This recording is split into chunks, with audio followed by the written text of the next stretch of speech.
member of the National Commission for Backward Classes, Sri D.D. Kamal Singh, respected Regional Director of Reserve Bank of India, West Bengal, to our case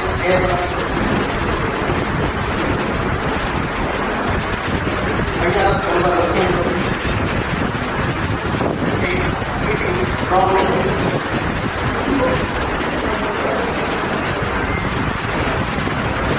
Srinivas, Commissioner of the BJP North Telangana, and dignitaries of the dais, Ashok Kumar Shankar, the Chief Patron of the RBI OBC Employees Welfare Association, and Vice President of our All India OBC Employees Federation, J. Incharge, General Secretary, Sanjay Das, Chairman of the Reception Committee, and my dear brothers and sisters, I am really happy to participate in our 8th All India Conference and General Council meeting of the All India Reserve Bank OBC Employees Welfare Association. One of the affiliated unit of our national federation consisting of nearly 50 organizations. Today to participate in this conference, leaders of our affiliated units from Union Bank of India, from Damodar Valley Corporation, they are all present here to meet and greet the delegates. As you all well aware, that week is All India Conference. Reserve Bank of India OBC Employees Welfare Association is one of the oldest association in the country, formed from the welfare of the backward classes, working in Reserve Bank of India, and contributing and supporting our national federation and our efforts to bring social justice for the backward classes. I am happy that our honorable member of the National Commission for Backward Classes is a committed leader for the welfare of the backward classes and social justice. Is kind enough to be present here despite his various occupations. In fact, he attended our conference at Varanasi, organized by the RBI Union Bank OBC Employees Welfare Association also.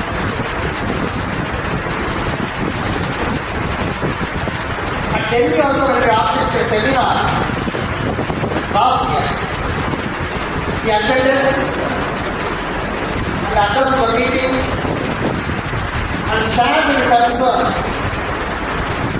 of the issues confronting the welfare of the backward classes. Today, when we are meeting here, many of our issues are still to be resolved. Some of the issues have been resolved, but still many of the issues have to be resolved. Without taking much time, since our honorable member is present here, I would like to bring this kind notice that the Government of India Department of Personnel and Training has issued guidelines, DOPT orders, for issuance of the OBC certificate. In 1993, thereafter in 2014, they have issued a format, the OBC certificate format, on the basis of which the authorities have issued the certificates. In 2014, the DOPT has not totally modified the change in the format slightly.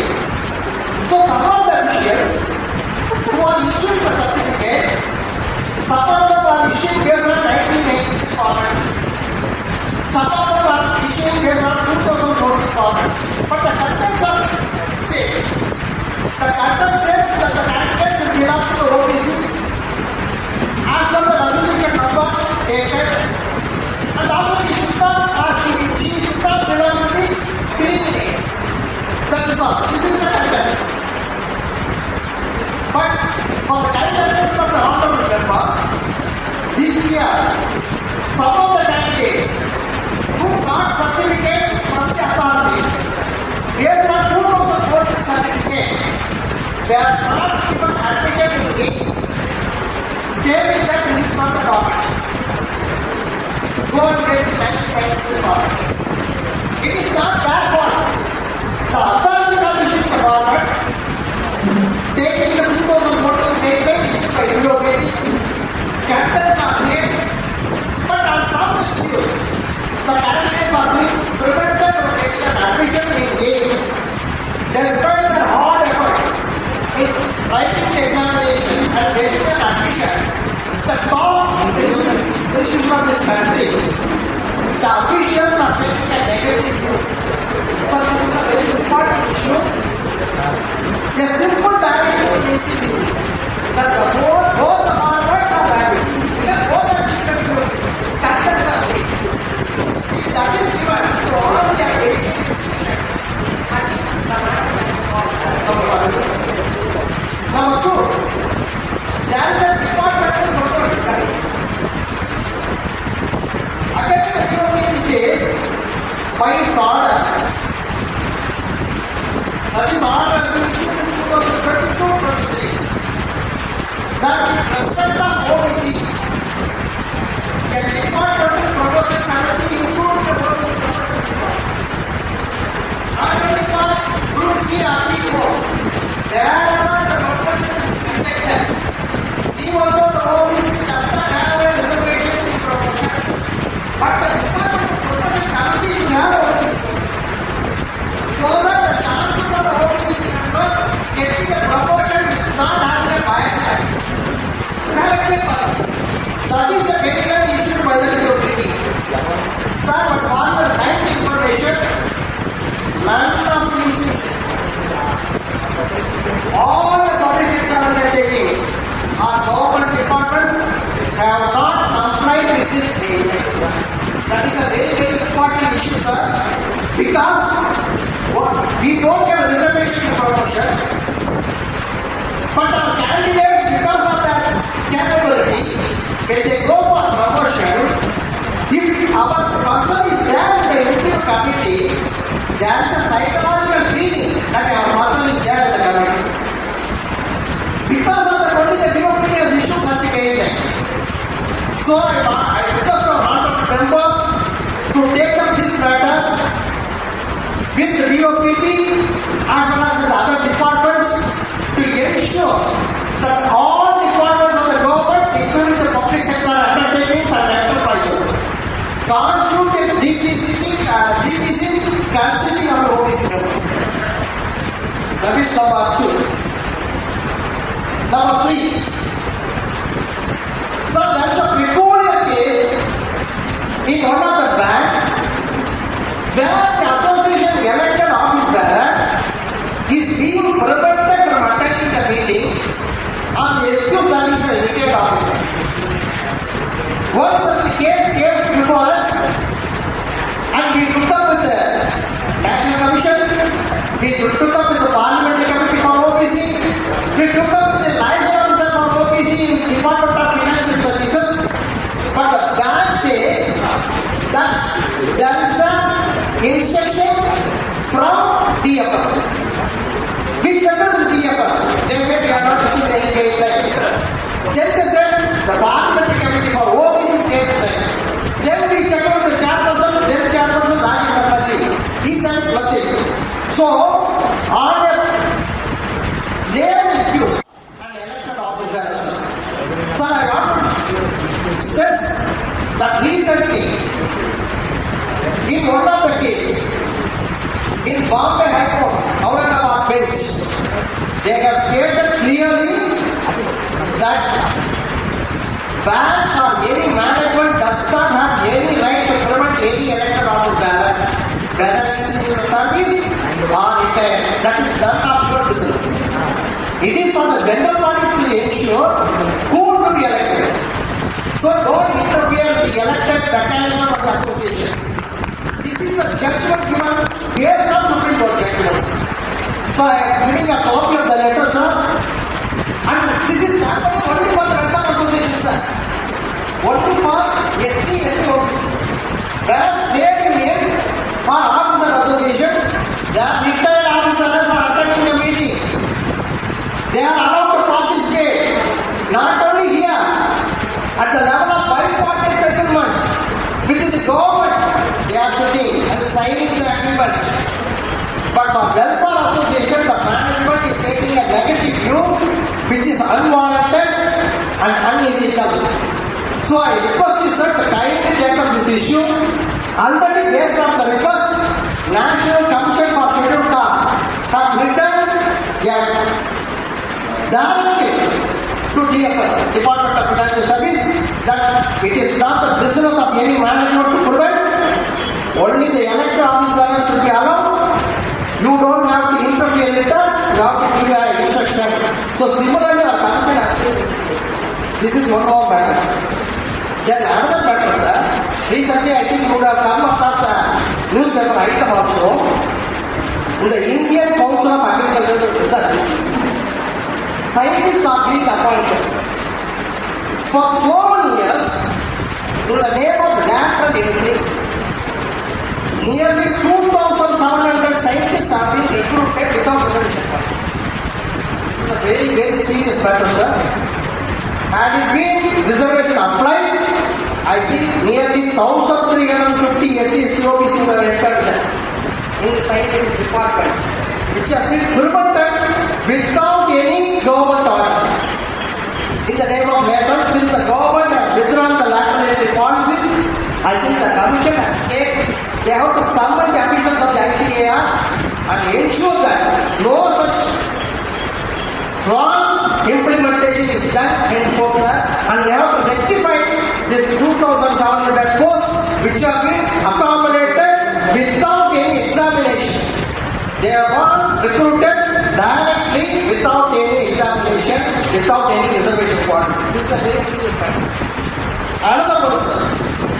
In the railway recruitment board, our honorable member of parliament also raises the matter in the parliament recently. Our OBC candidates are getting appointed. But if they get the cut-off mark for the open category, the government order says whoever gets the open category cut-off mark, they should be put into only the general category.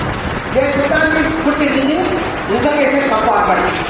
Whereas RRB, Railway Recruitment Board, is doing a reverse reservation policy, where the OBC candidate who is securing the cut-off mark of the open category is pushed to reservation.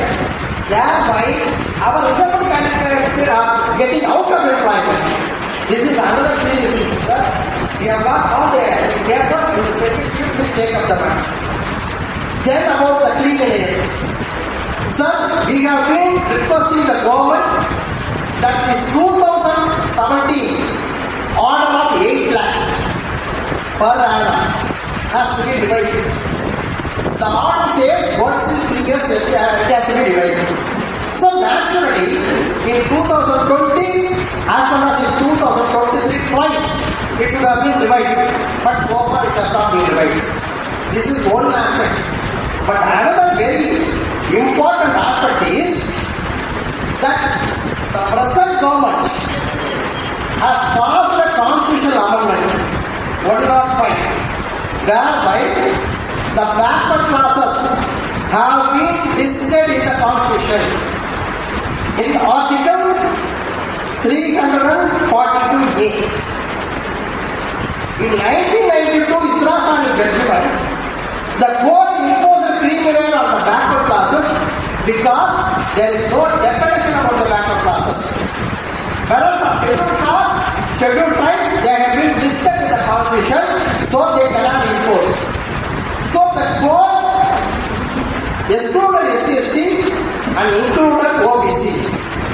By this 105 amendment, now 342A has been created where the definition of backward classes, that is the list as given by the central government and as per the state list forms the backup classes. So there is a definition like that of SC/ST. So the legal experts say that the creamy layer concept is automatically revoked. This is a very, very important matter, sir. So I request you to kindly take up and discuss the matter in the commission, take the opinion of the legal pundits and see that this concept of pre-delay, which is an unconstitutional concept, which was not brought by the parliament, which was imposed by the Supreme Court, is totally revoked so that all the OBCs get eligible for reservation, because what has happened now is by the 2017 order of the DOPT, all the people sitting here are creamy layer. Whoever enters RBI as an officer is a creamy layer. His children are not eligible. So where is the president of justice? Only his children are going to aim for aims, are going to aim for IIT or IIM. You are preventing these children and the seats remain unfilled and is given to the general category. This is what is happening. So the concept of creamy layer has totally ruined the reservation policy for OBC, whereby the eligible candidates do not get their due share. So now the constitutional provision itself helps the government to totally scrap the creamy layer. So I request our commission to kindly take note of this important matter of totally removing the creamy layer. Because recently the Supreme Court in another case about subcategorization, one of the judge has given a suggestion that it can be extended to SC/ST also. It is only a suggestion, not a judgment, because court cannot impose judgment on SC/ST because we already defined. Now court cannot impose creamy layer on OBC because OBC also defined as per Article 342A through 105 amendment. So this is a very important matter, sir. I request our commission to take note of all these things. Apart from that, the Reserve Bank of India, already the association has put forth before you some of the demands. One includes that in Group D post, there should be a relaxation mark, sir. Already the government of India on various matters, they are giving relaxations for SC/ST. Similar relaxations should be extended to OBC, sir. This is what I want to present before you. I am very thankful for your patient hearing and I thank all the members for your patient hearing. Thank you.